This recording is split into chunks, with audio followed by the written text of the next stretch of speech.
Good morning. I'm Andrea with the Codex Club YouTube channel. This is my baby girl Penny.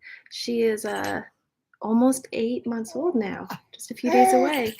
Um, and I'm starting this little playlist on my channel. Usually I talk about um, my business, the Codex Club, or family. Like when I was pregnant, I was doing stuff every single day with my first daughter, who's now a toddler. It's hard to believe she's like 2.5 now. I was recently watching all those like weekly pregnancy updates, and it just made me so nostalgic knowing that we always have that. Um, I wasn't able to do it every week with Penny, but I kind of gathered more like photos and was able to um, kind of reminisce a little bit more instead of like experiencing it in real time. So there's like two pregnancy playlists. And then, my husband and I did a lot of traveling. So there's those videos. It's just like a bunch of different things. So if you have been following our family or you're just finding us now, welcome. Please like and subscribe. My goal in doing this playlist, it's like daily inspirations for me. Lately, I've been looking at this book called Streams in the Desert. It was a gift to me from a friend in my women's small group back in New York. We had like a really great church called Redeemer, and the pastor Tim Keller has written a bunch of really great books. So I really like a lot of the stuff that we talked about as a group. And this book was written by Mrs Charles Cowman. I think she's written like 7 of them. And I could really identify with the visual like title, like streams in a proverbial desert, like when you're going through hard times. I think her husband was sick for a long period, so when she was like taking care of him and just searching for purpose. Sorry, Penny's adjusting my camera. Thank you, Penny. So when she was going through it, I think that these inspirations, these quotes and thoughts that she was writing every single day for a year, it's now like a daily devotional classic with a lot of people. And I thought, how wonderful would it be to share every day for a year? That's why I didn't put the year in the video title. I want it to be evergreen. I mean, for me personally, when I watch it back, it'll be so cool to remember what I was doing at the time. So in addition to sharing my daily quotes from Streams in the Desert, I'm also going to like supplement personally what I'm going through. And I hope it just kind of gives context to what I'm sharing by having like a personal, really simple take on it. But this YouTube is basically my diary too, so I'm going to be sharing and you can get this off of Amazon. It's called Happy Life Planner. You can also get Streams in the Desert on Amazon. Maybe I'll link both if I find the time, as a mom of 2. But so for today, what I put in here was the date, the February 27th. Won't always be a Monday, but today it is. It's pretty cold still outside. The groundhog said 8 more weeks of winter, but it's looking like it won't be. My goal today was to feel better because my girls and I have had a little bit of a cold. What I planned to do to feel happy today was to start this daily devotional channel. And my victories today was that Penny just had a really great nap. What did I learn today is that I need better batteries for my camera. Otherwise, I will be stuck doing it on my computer camera like I am right now. What I can improve tomorrow, I think doing more of what fulfills me personally it's already making today feel better for me, doing this. And so I think improving tomorrow would be consistently maybe doing this again and being able to realize the goal of doing this every day for a year. Fingers crossed. We'll see how it goes.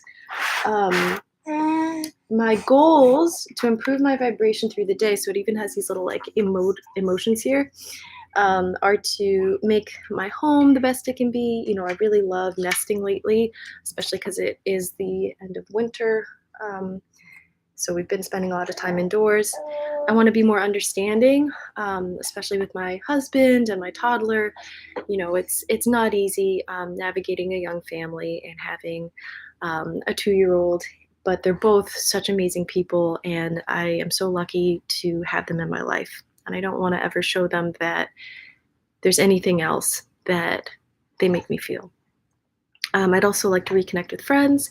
It can be kind of lonely, working from home and just kind of focusing on other people. I feel like you're happiest when you're focusing on others, but it's also really hard sometimes to remember to take care of yourself because it is also important.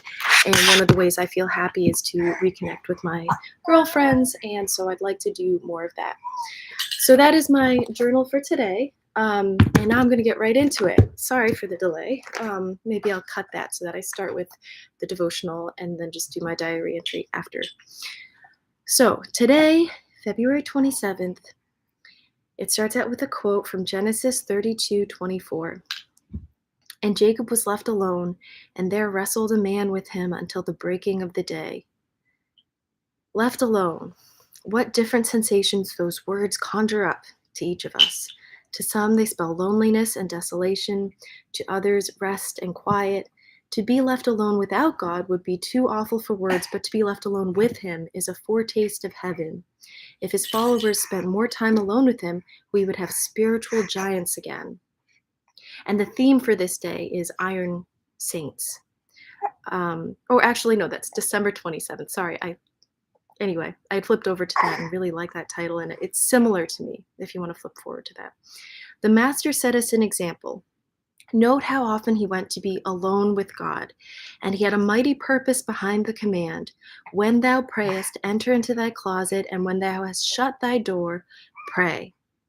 The greatest miracles of Elijah and Elisha took place when they were alone with God, and it was alone with God that Jacob became a prince. And just there, that we too may become princes. And the quote is, men, and women too, wondered at. And that was Zechariah 3:8.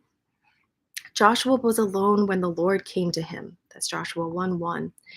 It starts out the whole book. Gideon and Jephthah were by themselves when commissioned to save Israel. And that was Judges 6:11 and 11:29. Moses was by himself at the wilderness bush in Exodus 3:1-5. Cornelius was praying by himself when the angel came to him in Acts 10:2. No one was with Peter on the housetop when he was instructed to go to the Gentiles in Acts 10:9. John the Baptist was alone in the wilderness in Luke 1:80. And lastly, John the Beloved alone in Patmos when nearest to God. And that was Revelations 1-9. So all throughout the Bible, there are these examples of how useful and powerful it was to be alone with God. Ironically, this playlist is meant to share with you guys, but I really want to challenge you all to set aside time for God. That's one of my goals this year. It was one of my New Year's resolutions. I feel like I'm a happier, more full version of myself when I purposefully set aside time to remember who I am and what my purpose is. So it ends with covet to get alone with God. If we neglect it, we not only rob ourselves, but others too of blessing, since when we are blessed, we are able to pass on that blessing to others. It may mean less outside work. It must mean more depth and power. And the consequence too will be, quote, they saw no man save Jesus only, end quote. To be alone with God in prayer cannot be overemphasized. And then the ending quote is, if chosen men had never been alone in deepest silence open-doored to God, no greatness would ever have been dreamed or done. Isn't that one? All right. Thanks for tuning in. I will catch you guys tomorrow. Okay, bye.